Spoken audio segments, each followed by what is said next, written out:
I am a nurse education consultant with Kaplan, and I'm honored to be your host today throughout the presentation. Before we get started, I want to point out a few features in the Zoom room. Please feel free to post comments, thoughts, and ideas and questions in the chat areas for all attendees to view. We will also have time for question and answer at the end of the presentation. We will be posting a link to an evaluation, and we'll hope you'll take a few moments of your time to actually complete that so we have an evaluation of today's session. Your feedback is very important to us. I will also post a certificate of attendance link. While there are no professional development credits, you can use that to document that you have attended this session. So I will post that link at the end of the session, and then you can go on and create that for yourself. As I stated, this will be recorded, and the slides from today's presentation, along with the recording, will be made available as quickly as we can get it converted and posted to our site. The topic for today's Lunch and Learn is test blueprinting. This presentation was developed with a novice nurse educator mind and audience. Our presenter today is my colleague, Karen Hadaminas. Karen has almost 40 years of nursing experience. Her areas of specialty include pediatric, adult emergency care, and maternal child health. In 2007, she made the transition to academia, focusing on curriculum and new program development. Karen has held many roles within her faculty positions, including clinical educator, nursing faculty, and program dean. Karen joined the nurse consultant team at Kaplan in 2012. She currently serves the Northeast Territory and enjoys assisting faculty members with utilization of Kaplan resources into their individual curricula. She also serves as a Kaplan ambassador to new employees and a member of the K4K social event team. I will now turn your attention over to Karen. Thank you. Thank you, Tanya, and thank you everyone for joining today's Novice Nurse Educator series. It's a pleasure to be here with you today. We will be discussing how to develop a test blueprint. Since this is a Novice Nurse Educator series, I'm going to take us back a few steps to actually a course, a nursing course, and objectives. So here are our objectives for today's presentation. We hope that you can describe best practice for developing your test blueprint, discuss the purpose of course tests, and utilize tools that will help you develop an effective test blueprint. Blueprints are the most important part of developing a test. There is more to writing questions than just writing the actual question. You need to determine how your test will be utilized, what you will measure, and so much more. Assessment drives learning, and we know that tests are considered assessments. Many people will argue with this statement and say it's incorrect. They believe that curriculum is key. But in reality, students feel overloaded by work and respond by studying only to the parts of a course that they're being assessed on. In order to promote learning, we as educators must ensure that our assessments are educational and formative. Students should learn from our tests and receive feedback on which to build their knowledge. Test content should always be carefully planned against your learning objectives. This is what's known as test blueprinting. A test should require the students to think. A test should be defined by the course objectives and the content. And you say, well, we all know about tests, but here's the simple definition here. It should provide the information of an individual's achievement of a course objective and mastery in the area of nursing content. It all starts with planning. Planning for a test starts when you establish your objectives. This process takes time. I will ensure that tests are representative of the content, and you need to ensure that they're representative of the course objectives. I like to say that it's the hottest job we have in nursing. So what's an effective learning objective? As I said, we're bringing you backwards before we get to the blueprint. Learning objectives should be student-centered. They should describe what the student should be able to accomplish as a result of the instruction, rather than what the instructor is covering in the course. So to ensure your learning objectives are student-focused, it's helpful to precede your objective with this statement. Upon successful completion of a course, module, or unit, the student should be able to, and that's where we start. You need to give students a clear understanding of where they're headed. Well-written learning objectives should be SMART, I like to say. This is specific, measurable, achievable, which is result-oriented, and time-bound. This is where SMART comes from. SMART, you must be well-defined to the students. It must be observable to faculty. Measurable means it can be evaluated. We must be able to determine if the student reached the objective or not. This is where Bloom's taxonomy comes in. Achievable, the test must be at the level of the student's learning. We'll talk more about this in a few minutes, about the difficulty of a test. Relevant, it prepares students for standardized testing. It relates to larger ideas and builds upon prior knowledge. This is an important aspect because we always say it's not just what we're teaching in this course, but what you've learned in prior courses. And time-bound, timing and the length of your test is determined by your objectives and the content that you're going to teach. Objectives must contain the learner, which is the student, the behavior of which you'd like them to demonstrate, and the content. So maybe a safe practice about a nursing procedure. This is how we determine what will be acceptable and how we know if the students achieved the objective.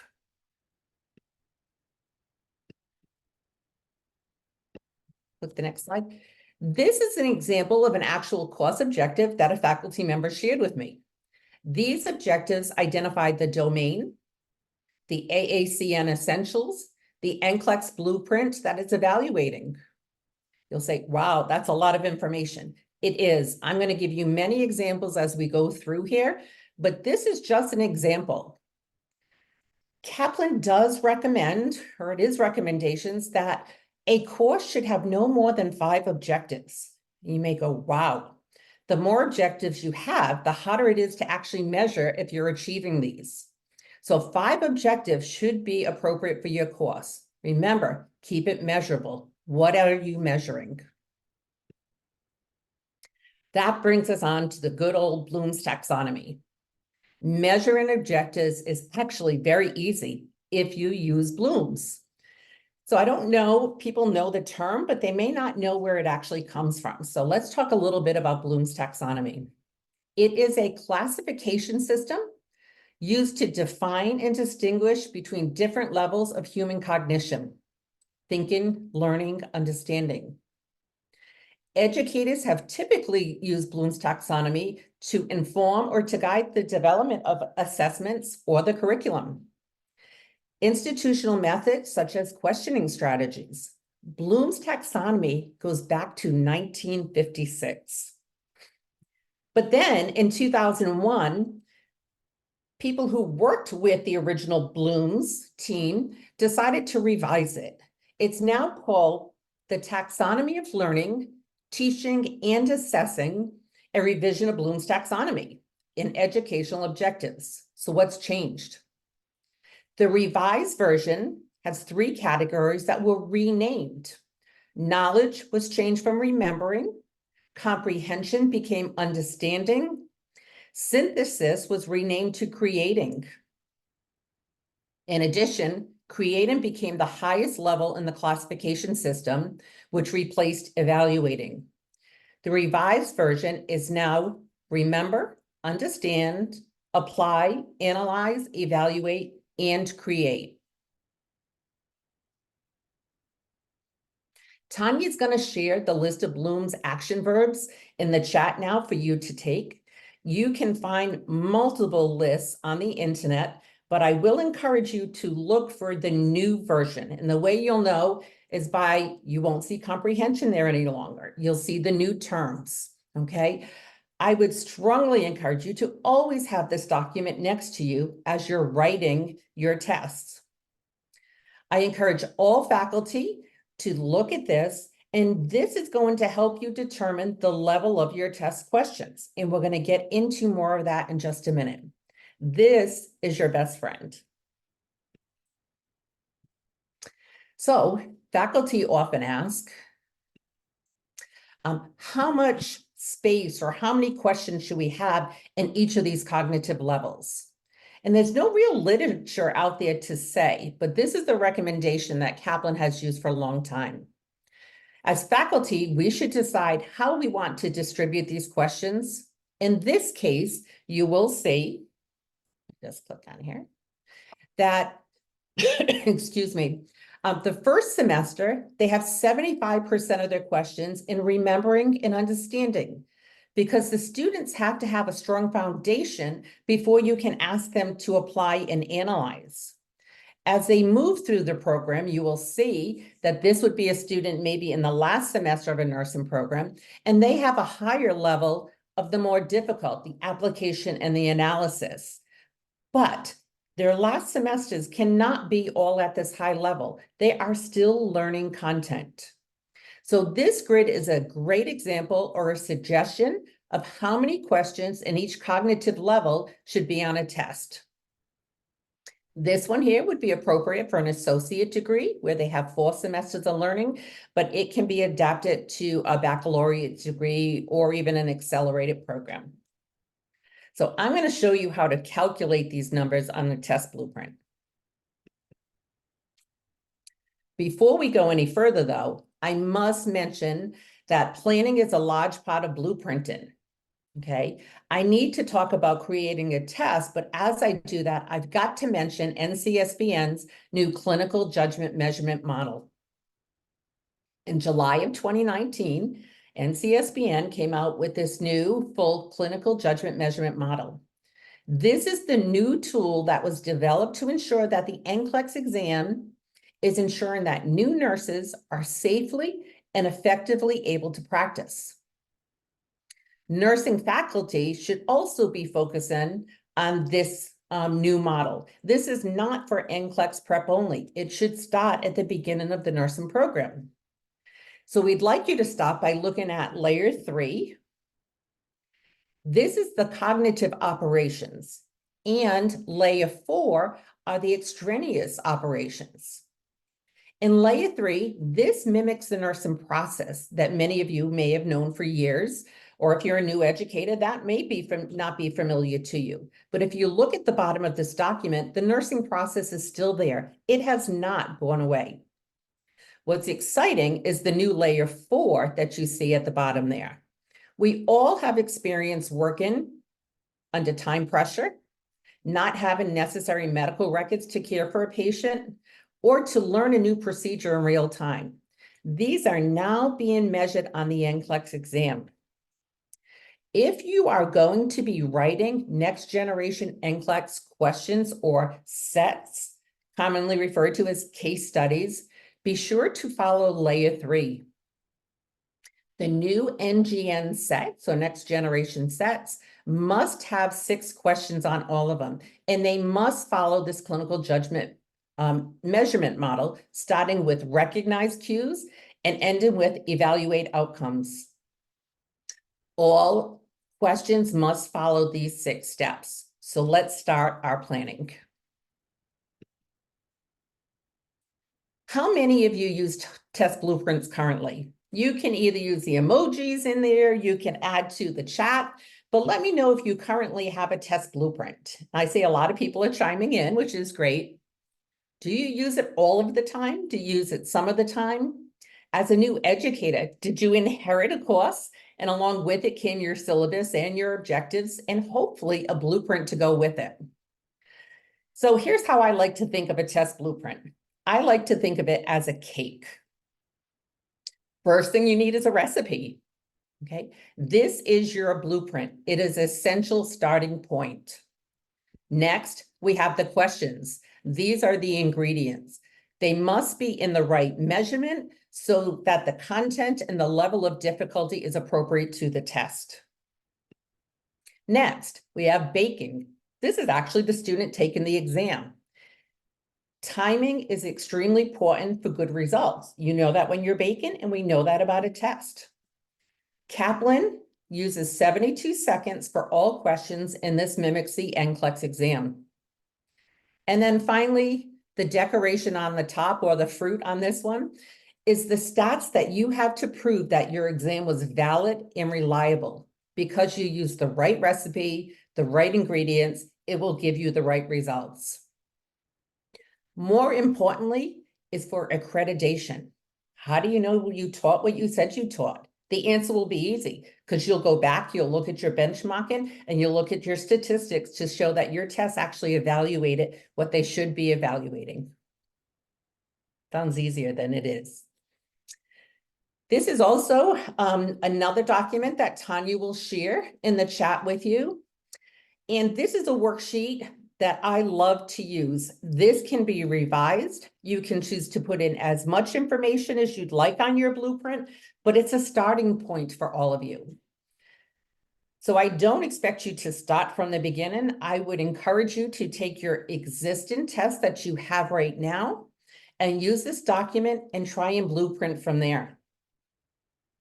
The best way to determine if you're covering all that you said will be the end result of this document. It really is great. One thing I do find helpful is if someone else critiques your test. We know what we think we are asking on our test questions, and sometimes that may not be what someone else is reading. So share, review someone else's test and do the blueprint for them, and let someone else do your test. So how do we start? So let's use an example of a course right now. So in this course, I want to administer, and I'm going to keep it very simple, 2 unit exams. Each of them will have 50 questions. There will also be a final exam in this course, and it will have 100 questions. So the total number of questions for this course will be 200 questions, 100 from the unit exam and 100 from the final exam.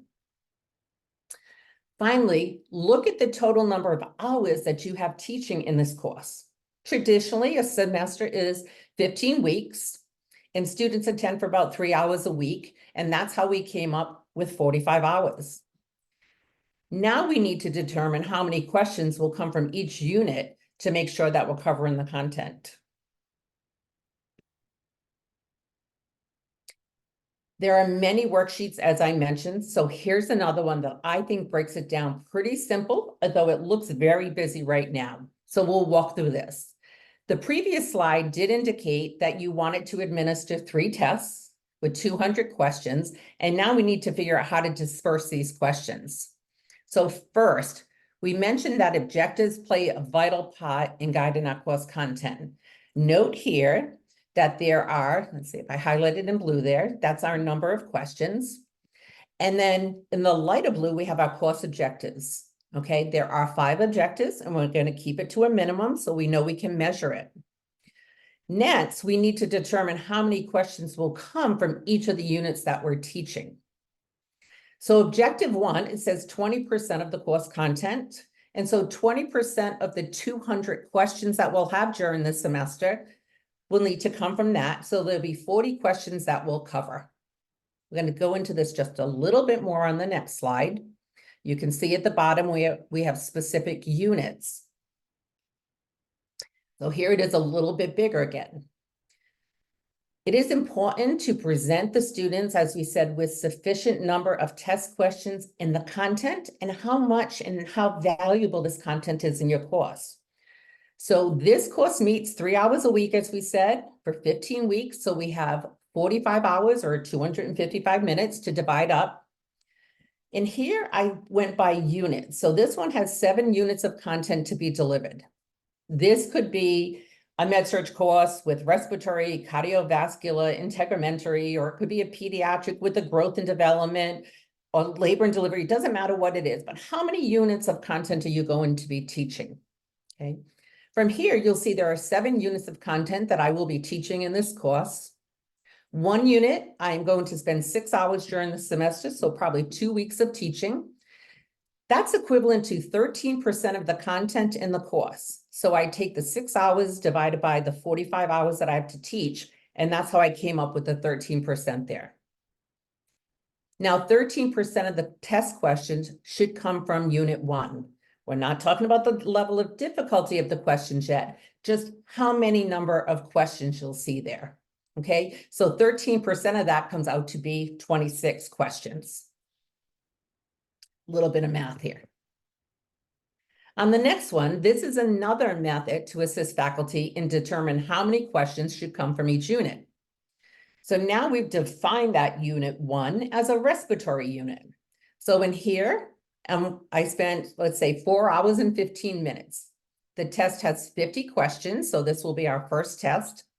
Pneumonia took 1 hour to teach of this 1 unit, and that's 24% of the unit. So we need to include 12 questions from that content area. You'll also see how much time I spent teaching COPD or going over a pulmonary emboli or on TB. Okay, everyone has a different level of difficulty and how much time we need to teach. Next, we need to determine how many questions will come in the different levels of the nursing process using Bloom's taxonomy. If you look all the way to the right, I've added one more column on there for the category. You can even choose to add categories to this. So you'll see in the top one, we have the traditional ADPI, which is your assessment, diagnosis, planning, intervention, and evaluation. You may choose to use a different category, such as Bloom's taxonomy, and you may want to say how many recall questions were there, or remember, understand, you'll see I still use the old Bloom's, analyze, and apply. And this will tell you from the amount that's in here, how many questions we want from each level.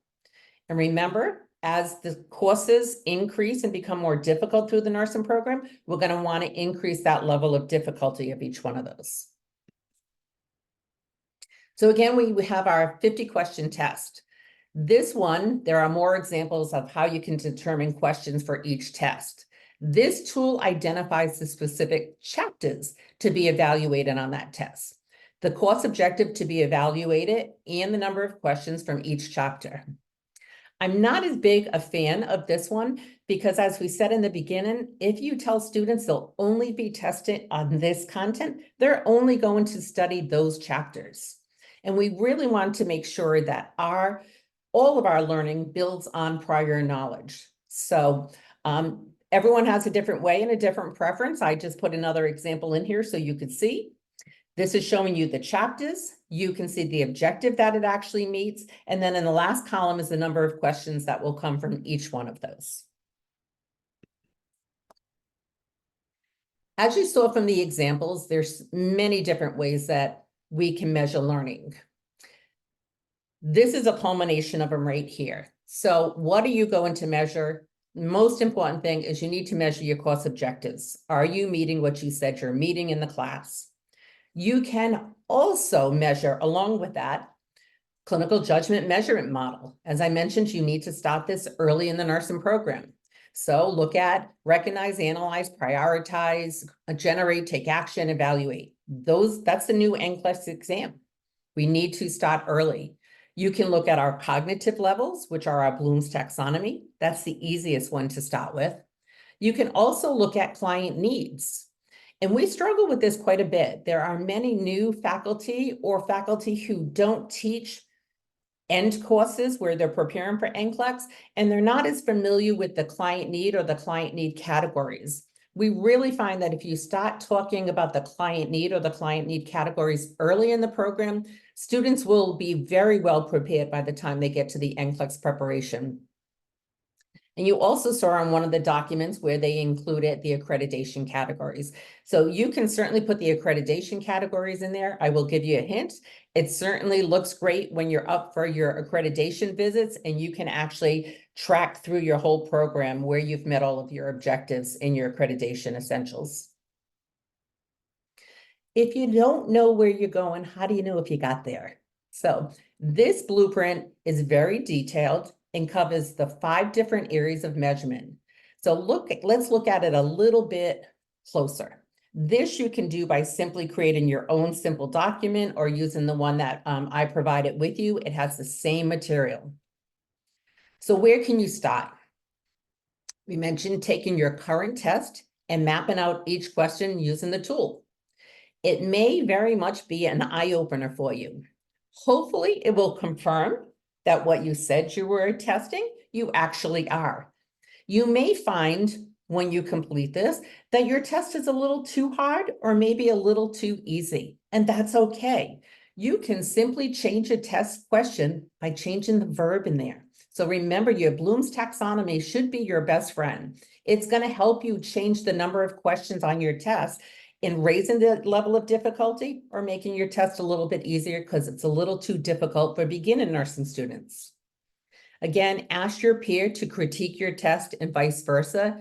It really works best when someone else does it. And I also wanted to mention one more thing in here, that many faculty now team teach. And if you team teach, you need to make sure that there's one person who is responsible for the blueprint and sharing it with everyone. You need to make sure that you're not making your test harder with the content that you are teaching and someone else a little too easy. So there really should be one person who does a blueprint for the whole course.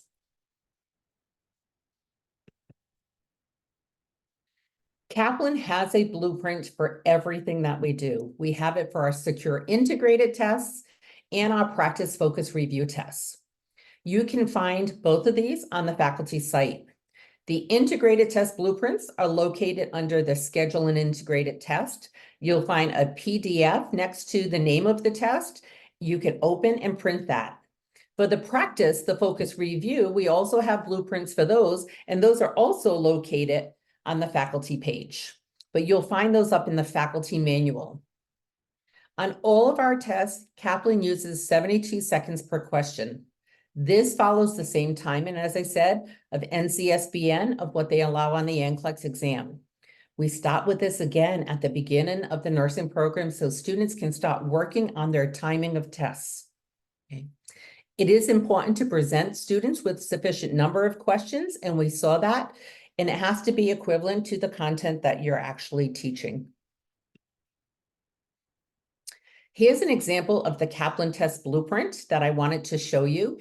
And you will see here that right at the top of the page, it says not to share with the students. And that's intentional. If you give them the blueprint, they'll only study those few content areas that they know that we're evaluating. We want them to be prepared all around. You'll see the named test, you'll see the number of questions, and you'll see the time that is allotted for this test. If you're quick with math, you will notice that this says 70 questions, but it's 102 minutes. We actually have 15 experimental questions, or up to 15 experimental questions on our test, and we figure that into the timing. So actually 102 minutes is for an 85 question test. We have these really nice graphs that are in there now. You'll see with the circles, the first one has the level of difficulty. The next one has the client need categories. And as the blueprint continues on, you'll also see a third diagram, and this will have the clinical judgment measurement model. You all know that over the past year, the NCLEX has changed. They changed it by 20%. Well, Kaplan has changed its test also. The blueprint now shows you the changes to the exam that we've made. So at the top of the blueprint, it will show you that 20% of the exam was changed to contain next generation NCLEX. And these are the content areas that you can see here that will be covered under those new NGN questions. The remainder of the content is at the bottom, and that's the other 80%. I had one more blueprint that I wanted to share with you. This is the big blueprint, as I call it. This is the NCLEX blueprint. And I want you to start thinking about the NCLEX blueprint no matter what course you teach in, okay? This is not for NCLEX prep only. It needs to start at the beginning of your program and with curriculum evaluation. This blueprint covers the 4 client needs and the 8 client need categories. For more information on this, You can go to ncsbn.org, but you will see from this diagram right here, it tells you what percent of the NCLEX exam will come from each of these client need categories. And again, that goes back to their research to say, what is the most important? You will see that under management of care, it says 18% of the exam. If you look at the top, I don't have the whole document there, but if you see management of care, it can be between 15 to 21%. So it's the biggest bulk of the NCLEX exam. So we need to stop preparing students early in the nursing program to know what is basic care and comfort, what is management of care or physiological adaptation. They all understand pharmacology, and that is the second largest area, but I wanted to just mention that blueprinting is essential to every test. It is the ultimate test at the end with the NCLEX exam, and there are very clear blueprints that we even follow for that. So hopefully you've learned a little bit of information on blueprinting. It's a challenge. It's a fun task that I think you can take on, and I do encourage you to do it and do it with a peer. If you're not doing it in your program, bring these tools that we provided with you back to your nursing program, and hopefully that will get you on the right track. So any questions, feel free to come off. Or Tanya, if you see any in the chat, if you want to share with me, I'm happy to answer any questions. Certainly. Karen, great job. Thank you so much. These are great tools for our educators to use. I have dropped the link for your evaluation survey. We would love for you to complete that for us, please. There was one question related to the slides being available, and I did indicate in the chat that the slides and the recording would be ready probably in the next 48 hours, and we would have that posted on our site. I'm also dropping the certificate link. Remember, this is a certificate of attendance. There are no continuing education time associated with this, but it would give you a record of what you attended, and I left the titles so you'd be able to complete the form that you would need to complete. I'm not seeing anything in the chat. Let's see, where do we look for Keller responding so quickly it moved away? Where do I look for in the chat? If you'll scroll up just a little bit, I put 2 links. And it should have come to all of you, and I can recopy both so that you can have them both. So let me just copy this one more time. I'll put it into one big comment. And the chat has moved. There we go. All right. I put the links back in again. The first one is the evaluation link. The second one is the certificate link. Please let me know if you do not see those. If for some reason you missed them, I'm going to drop my email in the chat. Yeah, the link doesn't seem to be appearing, Tanya. Okay. Everyone's saying they don't see them. Okay. We have not been blueprinting extensively. We would recommend starting with 1 or 2 categories and then increase as we go. Would that be your recommendation, Karen? Oh, I just have to say, any step you can take towards creating your blueprint is a step forward. It is a learning process. It's an intricate process, and it does take some time.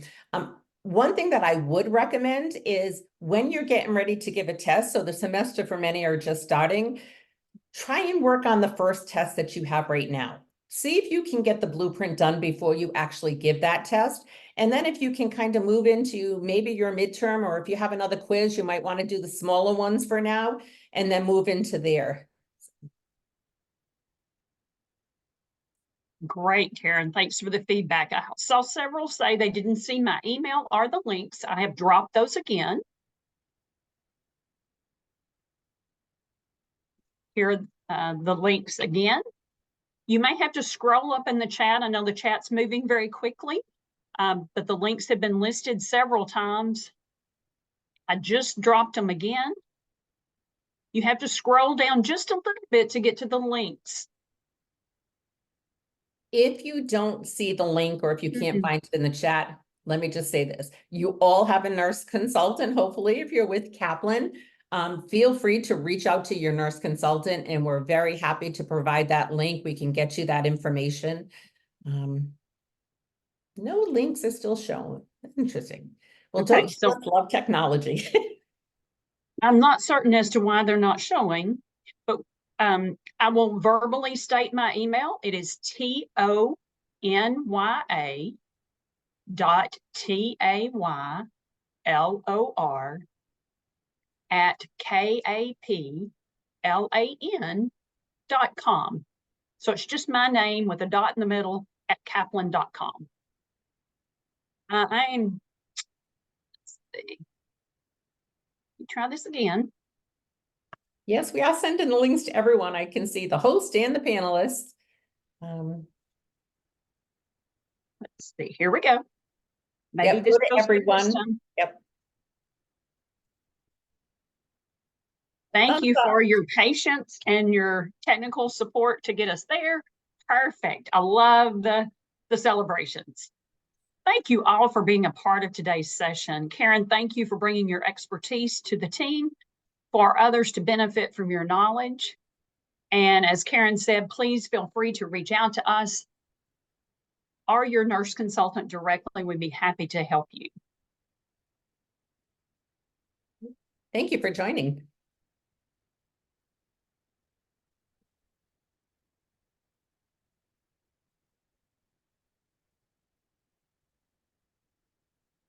Great group. A large group. I still see many are still on. Awesome.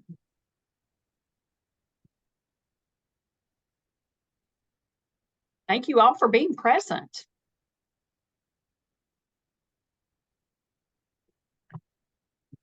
Linda, I see there are a few pop-ups on the screen. I see Linda raised her hand. If you have a question, certainly feel free to come off and ask. I'll drop the attendance form again. It does come up with one little question to answer.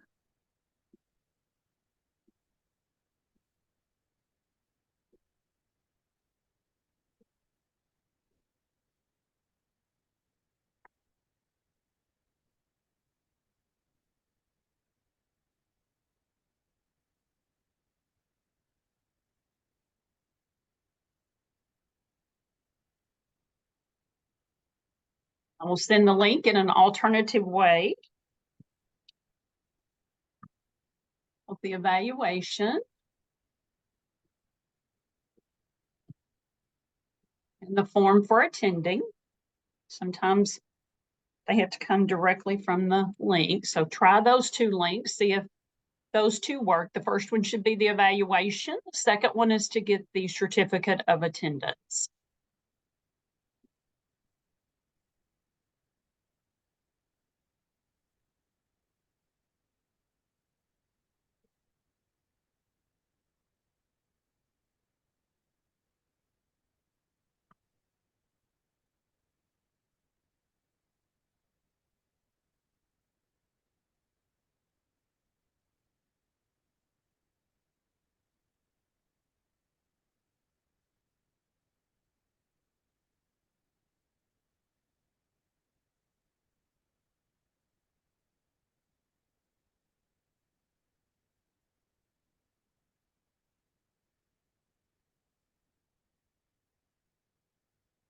Those must be working. That's a good sign.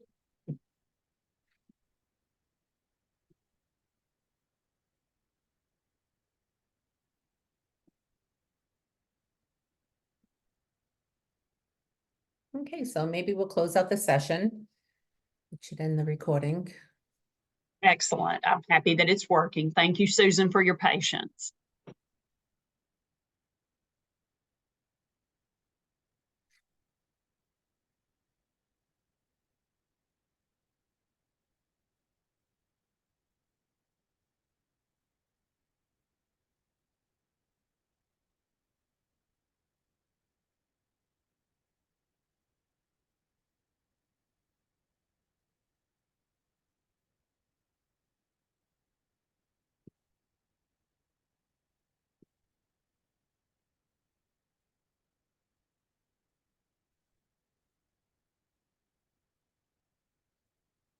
Absolutely, Laura. We'll get that out as quickly as we can. We'll be available on our site. or you may reach to us and we can share it individually.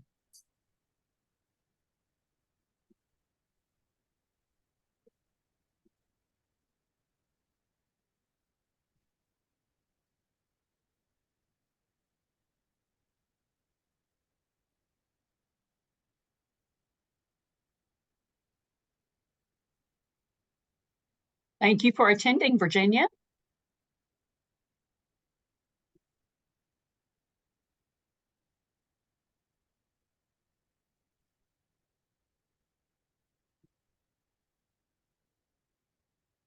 Karen, my apologies that you had to have me just a canned picture. That's okay. Technical Good things, picture. you know? Oh, thank you so much, Dr. Hutchinson.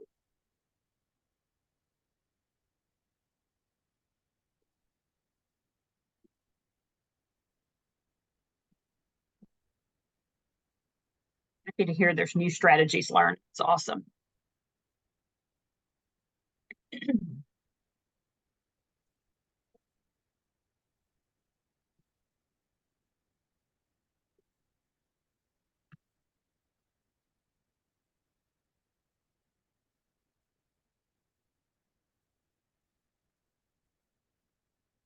Thank you, Andrea.